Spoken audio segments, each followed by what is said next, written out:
आकाशवाणी भोपाल से प्रस्तुत हैं प्रादेशिक समाचार।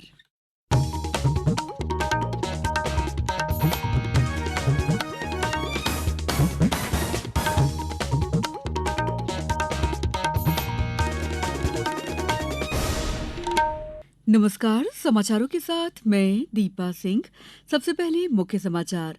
लोकसभा चुनाव के पहले चरण में 102 सीटों पर करीब 62% से अधिक हुआ मतदान। प्रदेश में 6 संसदीय क्षेत्रों में 67% वोट डाले गए। छिंदवाड़ा में सबसे ज्यादा हुई वोटिंग। मौसम के तेवर हुए तीखे। प्रदेश के 19 शहरों में पारा हुआ 40 डिग्री के पार। और आईपीएल में लखनऊ सुपर जायंट्स ने चेन्नई सुपर किंग्स को 8 विकेट से हराया। अब समाचार विस्तार से। लोकसभा चुनाव के पहले चरण में 102 लोकसभा सीटों पर करीब 62.37% से ज्यादा मतदान हुआ है। मतदान काफी हद तक शांतिपूर्ण रहा और तमाम क्षेत्रों के मतदाताओं ने नागरिक जिम्मेदारी का शानदार प्रदर्शन करते हुए गर्मी के बावजूद उत्साहपूर्वक भाग लिया। 102 संसदीय निर्वाचन क्षेत्रों में से 11 लोकसभा सीटें अनुसूचित जनजाति के लिए और 18 सीटें अनुसूचित जाति के लिए आरक्षित हैं। ये निर्वाचन क्षेत्र 17 राज्यों और 4 केंद्र शासित प्रदेशों में फैले हुए हैं। ये 102 सीटें उत्तर प्रदेश, पश्चिम बंगाल, बिहार, असम, मध्य प्रदेश, महाराष्ट्र, राजस्थान, तमिलनाडु, उत्तराखंड, अरुणाचल प्रदेश, मणिपुर और मेघालय की हैं। छत्तीसगढ़ के बस्तर के 56 गांवों और ग्रेट निकोबार की शोम्पेन जनजाति ने पहली बार मतदान किया। प्रधानमंत्री नरेंद्र मोदी ने कहा है कि लोकसभा चुनाव के पहले चरण में शानदार प्रतिक्रिया मिली है। एक सोशल मीडिया पोस्ट में श्री मोदी ने वोट देने वाले सभी लोगों को धन्यवाद दिया। प्रदेश में लोकसभा चुनाव के प्रथम चरण में कुल 6 संसदीय क्षेत्रों में 67% से ज्यादा मतदान हुआ। सबसे ज्यादा मतदान छिंदवाड़ा में 79.18% और सबसे कम 55.19% मतदान सीधी में हुआ। मंडला और बालाघाट में भी 70% से ज्यादा वोट पड़े। मंडला में 72.49 और बालाघाट में 73.18%, जबकि जबलपुर में 60.52 और शहडोल में 63.73% मतदाताओं ने वोट डाले। नक्सल प्रभावित कुछ इलाकों में तो मतदाताओं ने इतिहास रच दिया।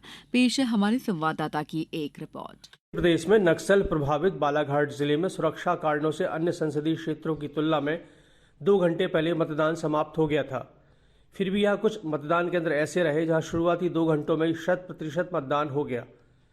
बालाघाट की बैहर विधानसभा के दुगलई और बालाघाट विधानसभा के सोनेवानी में सुबह 9 बजे ही 100% मतदान हो गया था। प्रदेश में तीसरे चरण के लिए नामांकन पत्र दाखिल करने का कल अंतिम दिन था। यहाँ 8 सीटों के लिए 144 उम्मीदवारों ने 223 नामांकन पत्र दाखिल किए हैं, जबकि चौथे और प्रदेश के लिए अंतिम चरण में अब तक 16 नामांकन पत्र दाखिल हुए हैं। संजीव शर्मा, आकाशवाणी समाचार, भोपाल। उधर मुख्य निर्वाचन पदाधिकारी अनुपम राजन ने बताया है कि तीसरे चरण में लोकसभा संसदीय क्षेत्र मुरैना में 18 अभ्यर्थियों द्वारा 25 नामांकन पत्र, भिंड में 9 अभ्यर्थियों द्वारा 19, ग्वालियर में 22 अभ्यर्थियों द्वारा 32, गुना में 17 अभ्यर्थियों द्वारा 25, सागर में 14 अभ्यर्थियों द्वारा 22, विदिशा में 19 अभ्यर्थियों द्वारा 23, भोपाल में 28 अभ्यर्थियों द्वारा 41 और राजगढ़ में 16 अभ्यर्थियों द्वारा 35 नामांकन पत्र दाखिल किए गए। बैतूल के लिए बहुजन समाज पार्टी के एक अभ्यर्थी द्वारा नामांकन पत्र दाखिल किया गया है। प्रदेश में पहले चरण के मतदान को देखते हुए शेष चरणों में मतदान प्रतिशत और बढ़ाने के लिए मतदाता जागरूकता कार्यक्रम संचालित किए जा रहे हैं। वहीं चुनाव प्रचार भी तेज हो गया है। आगरमालवा सीएम राय स्कूल के विद्यार्थियों ने मतदाता जागरूकता स्लोगन लिखे तख्तियां हाथों में लेकर रैली के रूप में नगर भ्रमण कर मतदाताओं से मतदान का आह्वान किया। श्योपुर नगर पालिका परिषद कार्यालय भवन पर मतदाता जागरूकता अभियान आयोजित किया गया। हस्ताक्षर अभियान चलाकर नैतिक मतदान की शपथ ली गई। उज्जैन में लोकसभा निर्वाचन के अंतर्गत प्रमुख स्थानों पर वाहनों की चेकिंग कर निगरानी के लिए एसएसटी का गठन कर अधिकारी कर्मचारियों की ड्यूटी 3 शिफ्टों में 24 घंटे के लिए लगाई गई है। खंडवा में चुनाव के लिए नियुक्त मतदान दलों का तृतीय प्रशिक्षण 24 अप्रैल को आयोजित किया जा रहा है। सीहोर में निर्वाचन कार्य में नियुक्त अधिकारी और कर्मचारियों का मेडिकल बोर्ड के सदस्यों द्वारा आगामी 22 अप्रैल को जिला पंचायत सभा कक्ष में स्वास्थ्य परीक्षण किया जाएगा। प्रादेशिक समाचार एकांश आकाशवाणी मध्य प्रदेश द्वारा लोकसभा चुनाव में 100% मतदान सुनिश्चित करने के लिए जनता की आवाज आकाशवाणी के साथ नामक एक खास कार्यक्रम शुरू किया गया है।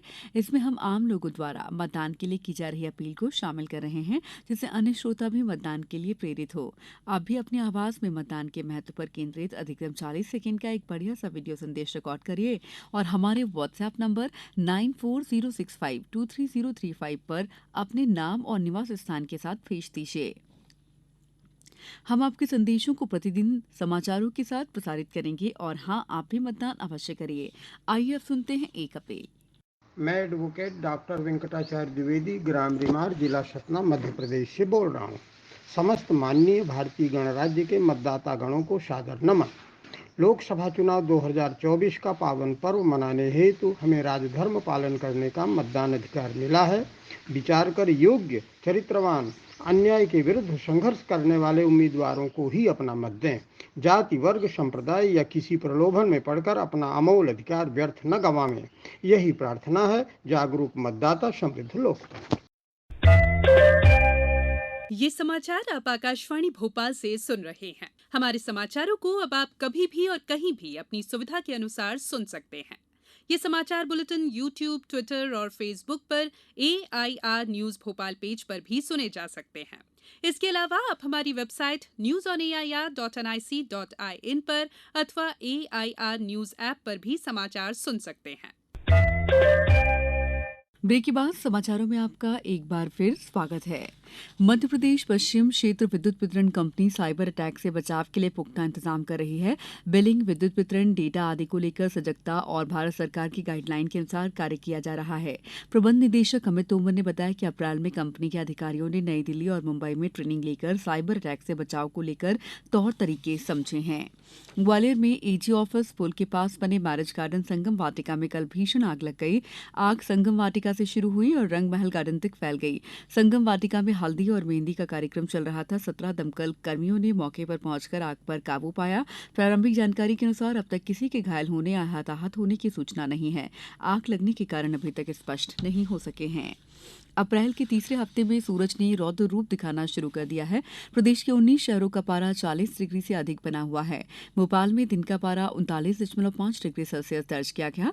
मौसम विभाग ने पूर्वानुमान जताया है कि पश्चिम बंगाल, ओडिशा, आंध्र प्रदेश, तेलंगाना, तमिलनाडु, छत्तीसगढ़, झारखंड और गुजरात के कुछ हिस्सों में लू की स्थिति अगले 3 से 4 दिनों तक जारी रहेगी। वहीं पंजाब, हरियाणा, दिल्ली, राजस्थान में भी अगले 1 से 2 दिन के अंदर तापमान 40 डिग्री सेल्सियस पार कर जाएगा।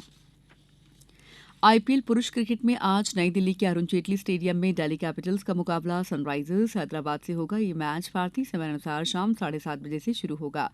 वहीं कल लखनऊ के कान्हा इंटरनेशनल क्रिकेट स्टेडियम में लखनऊ सुपर जायंट्स ने चेन्नई सुपर किंग्स को 8 विकेट से हरा दिया।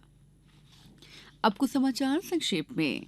प्रदेश की सभी 29 लोकसभा सीटों पर जयलोक पार्टी ने भाजपा को समर्थन दिया है। जयलोक पार्टी के राष्ट्रीय अध्यक्ष ब्रजेश गुप्ता ने कल भाजपा कार्यालय पहुंचकर समर्थन पत्र सौंपा। प्रदेश में कल 21 अप्रैल को महावीर जयंती के मौके पर नगरीय क्षेत्र में संचालित मांस की दुकानें और पशु वध गृह बंद रहेंगे। सीहोर जिले में कलेक्टर ने गेहूं पार्जन केंद्रों पर प्रशिक्षित सर्वेयर और अन्य आवश्यक व्यवस्थाएं सुनिश्चित करने के निर्देश दिए हैं। खरगोन शहर की जैतापुर पुलिस और एसटीएफ की टीम ने कल वाहन चेकिंग के दौरान एक कार से 5 लाख रुपए नकद जब्त किए हैं। ये कार बिलखेड़ निवासी खाद बीज व्यापारी विनोद चौहान की है। रतलाम में थाना आलोट पुलिस ने अवैध मादक पदार्थ स्मैक की तस्करी करते हुए 2 आरोपियों को गिरफ्तार किया है। रायसेन जिले के गैरतगंज थाना में गाडरवारा के ग्राम करमोदी के पास शुक्रवार तड़के 2 तेज रफ्तार बाइक के बीच जोरदार भिड़ंत हो गई। हादसे के बाद दोनों बाइकों में आग लग गई। इससे बाइकों पर सवार 3 युवक जिंदा जल गए। वहीं एक को गंभीर हालत में बरेली के सिविल अस्पताल में भर्ती कराया गया है। अंत में मुख्य समाचार एक बार फिर। लोकसभा चुनाव के पहले चरण में 102 सीटों पर करीब 62% से अधिक हुआ मतदान। प्रदेश में 6 संसदीय क्षेत्रों में 67% वोट डाले गए। छिंदवाड़ा में सबसे ज्यादा हुई वोटिंग। मौसम के तेवर हुए तीखे। प्रदेश के 19 शहरों में पारा हुआ 40 डिग्री के पार। और आईपीएल में लखनऊ सुपर जायंट्स ने चेन्नई सुपर किंग्स को 8 विकेट से हराया। इस बुलेटिन में इतना ही। दीजिए इजाजत। नमस्कार।